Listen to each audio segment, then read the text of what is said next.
अगर आप मेरे चैनल पर नए हैं और अभी तक चैनल को सब्सक्राइब नहीं किया हुआ तो जल्दी से चैनल को सब्सक्राइब कर दें, वीडियो को लाइक और शेयर कर दें। शुक्रिया। साथ हुई लेकिन इस बार तुम्हारी मॉम भी साथ थी और वो काफी ज्यादा जख्मी थे। पीछे कुछ लोग लगे हुए थे। हमारे पेरेंट्स ने तुम्हें उठा रखा था। उस वक्त तुम सिर्फ एक छोटे से बच्चे थे। मेरे बेटे ने उन दोनों को अपने पास शेल्टर देने का फैसला किया। उसने कहा कि वो हमारे पास रह सकते हैं। साथ ही उनके जख्मों को हील करने की भी ऑफर की, लेकिन तुम्हारे पेरेंट्स उसको खतरे में डालना नहीं चाहते थे। इसी वजह से वो यहाँ पर रुक नहीं सकते थे। उन्हें पता था कि उनके पीछे जो लोग लगे हुए हैं वो बहुत ज्यादा पावरफुल है और वो मेरी फैमिली को भी नहीं छोड़ेंगे। मेरा बेटा उन दोनों की मदद करना चाहता था क्योंकि वो इस बारे में नहीं जानता था कि तुम्हारे पेरेंट्स के पीछे कौन लगे हुए थे। तुम्हारे पेरेंट्स दोनों ही काफी ज्यादा स्ट्रॉन्ग थे, लेकिन इतने स्ट्रॉन्ग होने के बावजूद उनका दुश्मन उनसे भी ज्यादा स्ट्रॉन्ग था, जिसकी वजह से वो दोनों काफी जख्मी थे। मेरे बेटे ने आगे बढ़कर फैसला किया कि वो तुम्हें उनसे गोद ले लेगा। उसके बाद जिंग ने तुम्हें उनसे गोद ले लिया और वापस घर लेकर आ गया। उसके बाद से वो तुम्हारा बाप बन गया और मैं तुम्हारा ग्रैंडपा बन गया और तुम्हारे पेरेंट्स का कुछ भी पता नहीं चला। ग्रैंडपा कहते हैं तो मेरा बेटा जिंग तुम्हें अपनी गोद में उठाए मेरे पास लेकर आया और मेरे सामने आकर गिड़गिड़ाने लगा। उसने कहा कि मैं किसी न किसी तरह तुम्हारी जान बचा दूं। कि मेरे बेटे का अपना भी एक बच्चा था कि बिल्कुल तुम्हारी उम्र का था। मेरे बेटे जिंग को तुम्हारी जान बचाने के लिए अपने बेटे की जान को दांव पर लगाना पड़ा, उसका सैक्रिफाइस देना पड़ा। तो लोगों को पता चलता था कि अचानक से इसके पास दो बच्चे कहां से आ गए हैं। उसने अपने बेटे को मार डाला और बदले में तुम्हें अपना बेटा बना लिया। जिंग ने मेरे सामने इस बात के लिए भीख मांगी तो फिर मैं इस बात के लिए राजी हो गया। जिंग को अपनी दोस्ती बहुत ज्यादा अजीज थी। हालांकि तुम मेरे पोते के बलिदान के बाद जिंदा बचे हो, इस वजह से मैं तुम्हें अपने पोते की तरह ही प्यार करता हूँ। साउची भी इस बात से बहुत ज्यादा हैरान होता है और कहता है क्या वाकई में मेरी जान बचाने के लिए किसी निर्दोष बच्चे को अपनी जान गंवाना पड़ी। ग्रैंडपा से कहते हैं सिर्फ ये सब कुछ यहीं पर खत्म नहीं हुआ। कुछ ही अरसा के बाद तुम्हारे फादर यानी कि जिंग मेरा बेटा, उसके पीछे भी असैसिन्स लग गए और उन असैसिन्स ने मेरे बेटे जिंग को मार डाला। बाद में मुझे पता चला कि वो सारे असैसिन्स वही लोग थे जो कि तुम्हारे बायोलॉजिकल फादर के पीछे लगे हुए थे। वो असल में मेरे बेटे जिंग से तुम्हारे फादर की लोकेशन के बारे में जानना चाहते थे। साउची कहता है तो यहाँ पर जो कुछ भी हुआ सब कुछ मेरी वजह से हुआ है, क्योंकि अगर रियल जाओची को मारा नहीं जाता और उसकी जगह पर मुझे जाओची नहीं बनाया जाता तो कद अंकल साओ जिंदा होते। अंकल साओ को जब असैसिन्स ने मार डाला तो उनकी वाइफ इस सदमे को बर्दाश्त नहीं कर सकी और इस वजह से उसी दिन उसकी भी मौत हो गई। इसके बाद हमारी ग्रैंड मदर बहुत ज्यादा उदास रहने लगी क्योंकि उसने अपने बेटे और बहू दोनों को खो दिया। इसी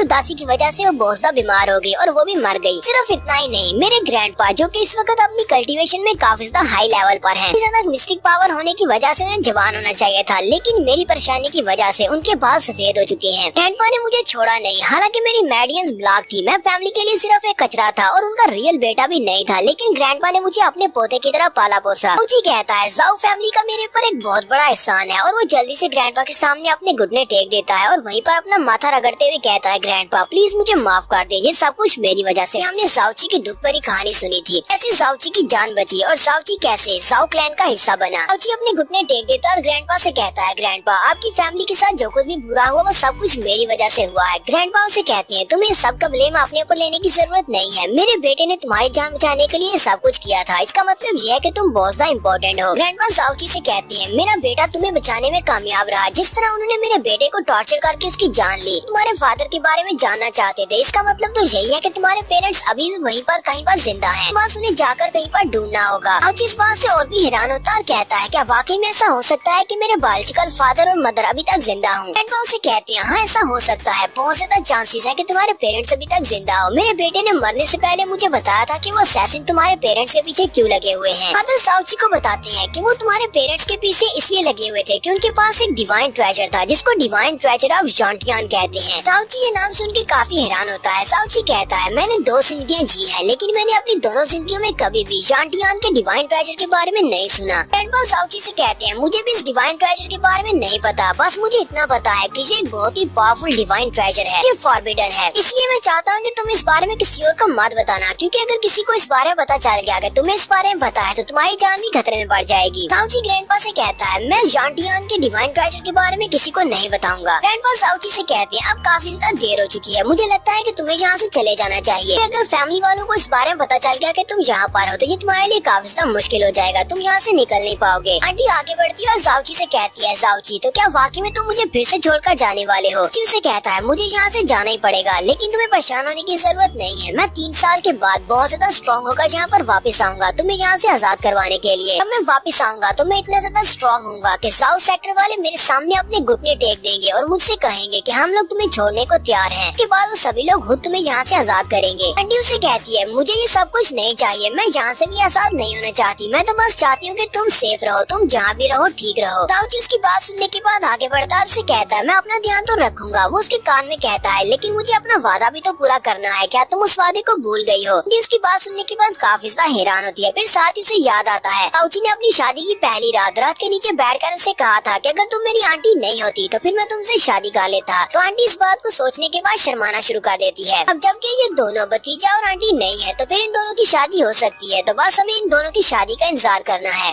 तो यहीं से हमारा नेक्स्ट सीन जिया मैनर का दिखाया जाता है, यानी किंगजू के फैमिली का। किंगजू अपनी फैमिली अपने छोटे भाई और अपने फादर से मिलने के लिए आती है। उसकी मास्टर से कहती है तो क्या तुमने अपनी फैमिली को गुड बाय बोल दिया? किंगजू अपनी मास्टर से कहती है हाँ मैंने अपने छोटे भाई और अपने फादर को गुड बाय बोल दिया है, अब हम लोग जा सकते हैं। तो मास्टर किंगजू से कहती है कल हम दोनों यहाँ से मिस्टिक वॉइड फ्लाइट टेक्निक को यूज करते हुए चले जाएंगे। तुम्हें ये वाली टेक्निक सिखाऊंगी। इस टेक्निक की मदद से हम दोनों उड़ते हुए यहाँ से जाएंगे, लेकिन उसके लिए पहले तुम्हें मेरी की पावर के साथ फेमिलियर होना पड़ेगा। मैं अपनी मिस्टिक पावर्स को तुम्हारी बॉडी के अंदर इंसर्ट करती हूँ। अपनी मिस्टिक पावर्स को उसकी बॉडी के अंदर इंसर्ट करती है। वो उसे कहती है अपने मन को शांत करो, इस सांस को रोक लो और साथ ही अपनी मिस्टिक पावर्स को यूज करो। मास्टर जैसे अपनी मिस्टिक पावर्स को किंगजू की बॉडी में ट्रांसफर कर रही होती है, वो बहुत सा हैरान हो जाती है और उसे कहती है ऐसा कैसे हो सकता है? जो उसे कहती है मास्टर क्या हुआ, आप इतनी हैरान क्यों हैं? मास्टर उसे कहती है मुझे ये बताओ, मैं यहाँ पर तुम्हारे साथ नहीं थी, तुमने अपनी बॉडी के साथ कुछ टैंपरिंग तो नहीं की? किंगजू भी अपनी मास्टर की बात सुनने के बाद काफी ज्यादा हैरान होती है। मास्टर उसे कहती है मैंने तुम्हें एक बार बताया था कि एक इंसान की बॉडी के अंदर टोटल 54 मिस्टिक मेरिडियंस होती हैं। एक इंसान की बॉडी के अंदर वो जितने ज्यादा मेरिडियन पॉइंट्स को अनलॉक कर सकता है, उसकी मिस्टिक पावर्स उतनी ज्यादा बढ़ती हैं। उसके पास लेवल अप करने के चांसेस उतने ही ज्यादा होते हैं। जितनी ज्यादा तुम्हारे पास मेरिडियन पॉइंट्स अनलॉक होंगे उतनी ज्यादा तुम्हारी पोटेंशियल होगी। एक इंसान जिसको हम जीनियस मानेंगे उसके पास टोटल 15 मेरिडियन पॉइंट्स अनलॉक्ड होती हैं, उसे हम जीनियस कहते हैं। जो अपनी मास्टर से कहती है मास्टर मुझे ये बात अच्छी तरह से याद है, आपने मेरी बहुत ज्यादा तारीफ की थी। आपने कहा था कि मेरे अंदर बहुत ज्यादा पोटेंशियल है। मेरी बॉडी के अंदर टोटल 21 मिस्टिक पॉइंट्स हैं जो कि अनलॉक हो चुके हैं। इसी वजह से मेरी पोटेंशियल बाकी नॉर्मल लोगों से ज्यादा है। लेकिन अब आप यहाँ पर इतनी हैरान क्यों हो रही हैं? मास्टर से कहती है मैंने कहा था कि तुम्हारी बॉडी में 21 पॉइंट मेरिडियंस हैं जो कि अनलॉक है, लेकिन अब वो चेंज हो चुकी है। किंगजू अपनी मास्टर से कहती है तो मास्टर अब मेरी बॉडी में कितनी ज्यादा मेरिडियंस हैं जो अनलॉक्ड हैं? मास्टर खुश होकर उसे कहती है तुम्हारी बॉडी के अंदर जो मिस्टिक मेरिडियंस हैं वो अब ग्रो होकर हीवनली मिस्टिक मेरिडियंस तक पहुँच चुकी है। तुम्हारी बॉडी के अंदर टोटल 54 मेरिडियंस पॉइंट्स हैं, वो सारी की सारी अनलॉक हो चुकी है। किंगजू हैरान होकर मास्टर से कहती है लेकिन मास्टर से कैसे हो सकता है? आपने तो कहा था कि जिसकी बॉडी के अंदर टोटल 54 मेरिडियन पॉइंट्स अनलॉक हो जाती हैं वो एक गार्ड बन सकता है, यानी कि वो गार्ड लेवल तक पहुंच सकता है। मास्टर से कहती है हाँ मैंने तुम्हें ऐसा कहा था और ये बात अभी भी सच है। तो ये बताओ कि जब मैं यहाँ पर नहीं थी तब तुमने अपनी बॉडी के साथ क्या किया है जिसकी वजह से ये सारी मेरिडियंस अनलॉक हो चुकी है? वक्त किंगजू को याद आता है कि उसके हस्बैंड ने उसके साथ एक्यूपंक्चर की एक टेक्निक अप्लाई की थी और उसे कहा था कि तुम्हारी एनर्जी को बढ़ा दूंगा। वाकई में उसकी एक्यूपंक्चर टेक्निक काम तो नहीं कर गई, लेकिन वो अपने हस्बैंड के बारे में मास्टर को तो नहीं बता सकती। मास्टर किंगजू से कहती है किंगजू तुम्हारे चेहरे के एक्सप्रेशन देखकर तो लगता है कि तुम्हें कुछ इस बारे में पता है, मुझे बताओ ये सब कुछ कैसे किया तुमने? किंगजू मास्टर से कहती है मास्टर मुझे एक गॉडली फिजिशियन मिला था, वो एक वाकई में बहुत अच्छा डॉक्टर था। उसने एक्यूपंक्चर नीडल्स की मदद से मेरी बॉडी के अंदर जितनी भी फालतू की पावर थी उस सारी को निकाल दिया ताकि मेरी एनर्जी बढ़ सके और साथ ही उसने मेरे एक्यूपंक्चर पॉइंट्स को भी एक्टिवेट कर दिया होगा। लेकिन उस मास्टर के बारे में मुझे कुछ भी नहीं पता, उसने अपना नाम भी नहीं बताया, मेरा इलाज किया और वो चला गया। किंगजू सोच रही होती है ये पावर वाकई में बहुत ज्यादा महान है। अगर जाउची के बारे में इन मास्टर को पता चल गया, ये खबर बाहर फैल गई तो सभी लोग जाउची के पीछे लग जाएंगे। मास्टर से कहती है तुमने बिल्कुल ठीक कहा, अगर वाकई में वो एक गॉडली फिजिशियन था वो यहाँ पर नहीं रुकेगा। डॉक्टर बिल्कुल ऐसा ही करते हैं, ये बहुत ज्यादा मिस्टीरियस होते हैं, ये किसी का इलाज करते हैं और उसके बाद गायब हो जाते हैं। मास्टर से कहती है चलो ठीक है फिलहाल के लिए सो जाओ, कल हम लोग अपने फ्रोस्ट पैलेस के लिए निकलेंगे। मास्टर के वहाँ से चले जाने के बाद किंगजू अपने हस्बैंड के बारे में सोच रही होती है। किंगजू कहती है जाउची तुम्हें क्या लगता है, तुमने मुझे यहाँ पर एक बहुत ही प्रेशियस गिफ्ट दे दिया है जिसकी मदद से मैं गॉड लेवल तक पहुँच सकती हूँ। तुम्हें लगता है कि इतने ज्यादा खास गिफ्ट के बाद मैं सारी जिंदगी तुम्हें भूल सकती हूँ? जबकि तुम्हें तुम्हारे जाओ क्लैन से निकाल दिया गया है, पता नहीं इस वक्त तुम कहाँ पर रहोगे और किस हाल में होगे। तुम्हारा जाउची फिर से इनविंसिबल होने के बाद अपने जाओ क्लैन से बाहर निकलता है और कहता है एंपा आंटी मैं जाओ क्लैन को छोड़कर नहीं जाना चाहता, लेकिन जाओ सेक्टर के लोग मुझे यहाँ पर रहने नहीं दे रहे। लेकिन तुम दोनों को परेशान होने की जरूरत नहीं है, सिर्फ 3 साल में मैं बहुत ज्यादा स्ट्रॉन्ग होकर वापस आऊंगा और तुम दोनों को यहाँ से ले जाऊंगा। जाउची कहता है तो आज के बाद जाउची मर चुका है, आज के बाद मेरा नाम युनची होगा, अब से मैं जाउची को युनची ही कहूंगा।